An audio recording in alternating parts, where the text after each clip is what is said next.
High, দেখো আমাদের বাড়িতে কে এসেছে।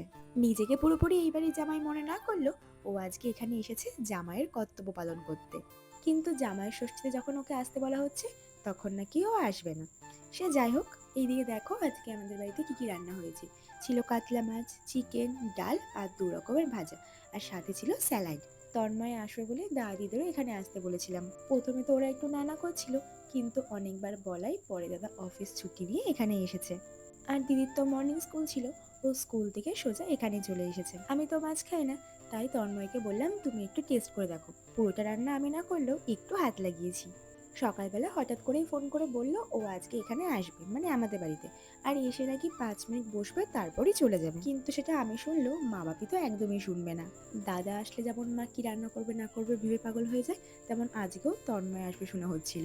আর তন্ময়ের এখানে আসার কারণ ছিল এই আম লিচু। এর মধ্যে কিছু কিছু আম ছিল ওদের গাছে, আর কিছু কিনে নিয়ে এসেছিল। খাওয়া দাওয়া সেরে কিছুক্ষণ আমরা সবাই মিলে একটু গল্প করছিলাম। দাদারা না আসলে তন্ময় আজকে এতক্ষণ এখানে থাকতো না। কিন্তু অনেকদিন পর আমরা আবার 4 জনে মিলে একসাথে বসে অনেকক্ষণ গল্প করলাম। আমার তো খুব ইচ্ছে ছিল আজকে বিকেলের দিকে সবাই মিলে একটু বেরোবো কোথাও, কিন্তু কয়েকদিন ধরে ওয়েদারটার যা অবস্থা, রোজ বিকেল হলেই বৃষ্টি শুরু হচ্ছে। তাও ঠাকুরের আশীর্বাদে আজকে খুব জোরে বৃষ্টি হয়নি, একটু ঝিরিঝিরি হচ্ছিল।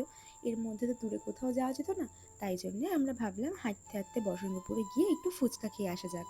7টার দিকেই আবার তন্ময় ট্রেন ছিল, যে কারণে খুব তাড়াহুড়ো করে ওখান থেকে আমরা বাড়ি চলে এসেছিলাম। রাতে আর কেউ খাওয়া দাওয়া করেনি, দিদিরাও একেবারে এখনই বেরিয়ে যাচ্ছিল।